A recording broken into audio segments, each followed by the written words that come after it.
He went to uncover a story in a strange land, but what he saw changed everything forever.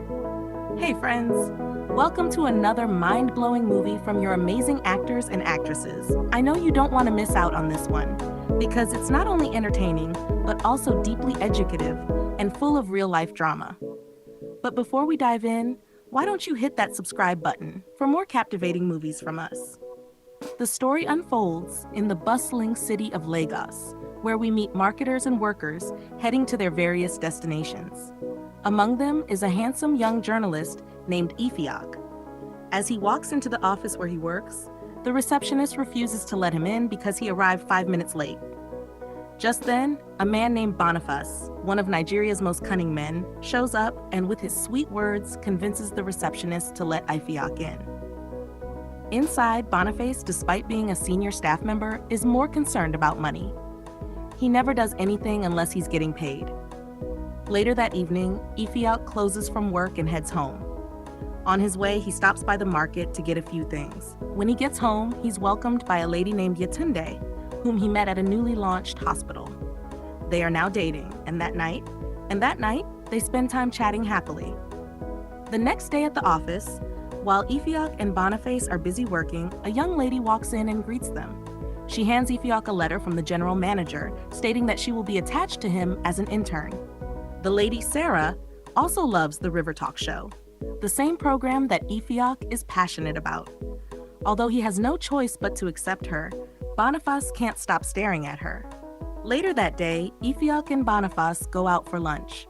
While eating, they watch the news about Ibok community, a place no longer safe due to frequent kidnappings and fear among residents. Worried, Ifiok calls his parents to check on them.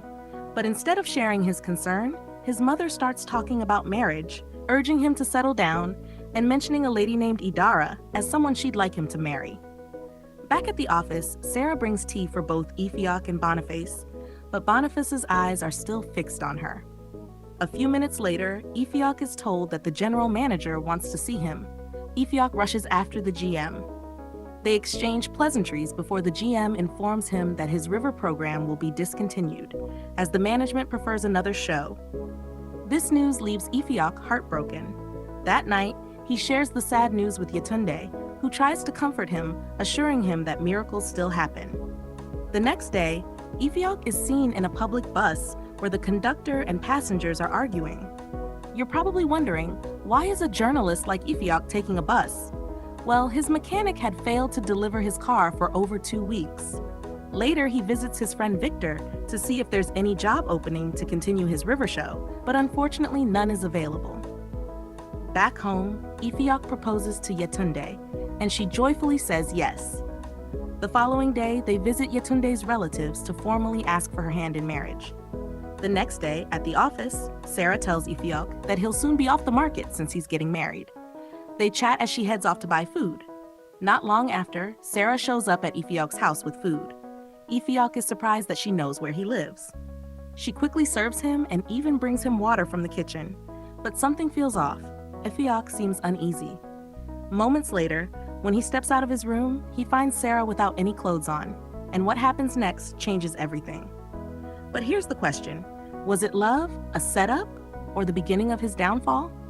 The next morning, the GM assigns Sarah and Ifiok to attend an event together. When she arrives, she apologizes for keeping him waiting, but Ifiok ignores her until she tells him she dreamt about him. He warns her to stop whatever is going on between them, that what happened wasn't right.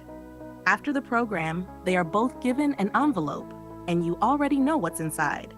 On their way home, Ifiok gives part of the money to Sarah.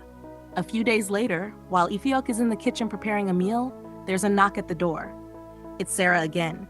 Before he can say a word, she kisses him. And once more, he loses control. Moments later, Yetunde arrives unannounced and catches them red-handed. The next day at work, a devastated Ifiok confides in Boniface, who helps him reach out to Yetunde to apologize. That evening, he waits for her. When Yetunde finally arrives, he pleads for forgiveness, but she's too heartbroken to continue the relationship. The next day at work, a lady came to call Ifiok. The general manager wanted to see him. He went to meet him. Ifiok and the GM were quite close, which made the GM confide in him about Sarah, asking him to keep an eye on her. After that, Ifiok went back home. He sat listening to the news about the kidnappings in Ibok. Later that evening, he tried reaching out to Yetunde, but the call didn't go through. A day later, Ifiok was seen having a meeting with the GM about traveling to Ibok to interview a man named Kampala, since Ifiok was from that part of the country. The GM promised to reward him if he accepted. After thinking about it, Ifiok agreed to go first thing the next morning. At Ibok community, a group of young men were seen hanging around. Meanwhile, Ifiok arrived and was warmly welcomed by his mother. They went inside and had dinner together. The next day, Ifiok visited his uncle at his office. As they chatted, Ifiok tried to get information about Kampala, but his uncle warned him that Kampala was a very dangerous man, one not to be messed with. The following day, Ifiok and his mother visited her friend, whose daughter's name was Idara. Upon getting there, they exchanged pleasantries. Ifiok couldn't take his eyes off Idara. Her beauty was on another level. They chatted that day, and later that night, Ifiok found himself thinking deeply about her. The next day, both of them went out to a restaurant to spend quality time together. The same happened the following day, but this time, Idara arrived in her car to pick up Ifiok. He was surprised, but kept it to himself. She later took him to her art studio where her portraits were displayed. Ifiok admired every bit of her work. The next day, they went out again to enjoy a beautiful view. Idara, being a photographer, took lovely pictures. Later, they went swimming. Ifiok, who couldn't swim, kept quiet about it, trying to impress her, but he almost drowned. When they got home, they chatted, and their closeness led to a kiss. His mother saw them and began persuading him to hurry and do the needful. That night, Ifiok spoke with Boniface on the phone. The following evening, Idara took Ifiok to a quiet, beautiful place where they spent more time together. 2 days later, Ifiok prepared to meet Kampala. His mother was worried, but he assured her he would be fine. His uncle, who was also uneasy about it, drove him partway. Suddenly, a group of men arrived, and Ifiok was taken, almost like he was being kidnapped. They took him to another community to stay with someone while observing their way of life. Despite living in danger, the people still managed to smile. Later, Ifiok was blindfolded and taken to an unknown location. He was scared but tried to stay calm.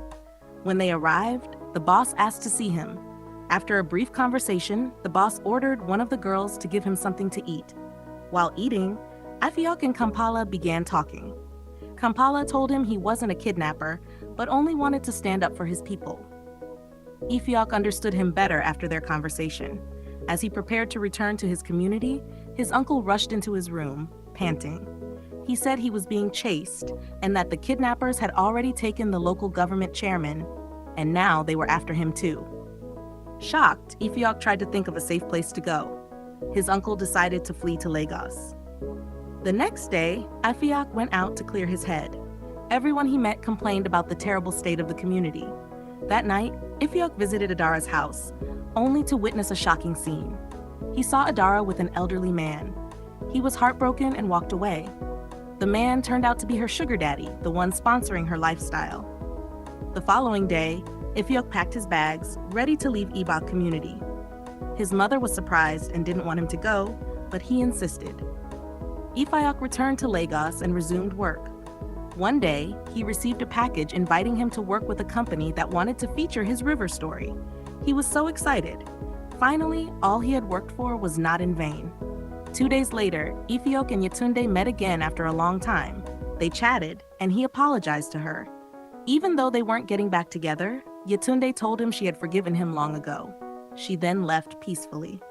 The moral lesson of this movie is, life is full of lessons. Sometimes the people and opportunities we chase reveal who we truly are. Never let ambition or emotion cloud your sense of judgment.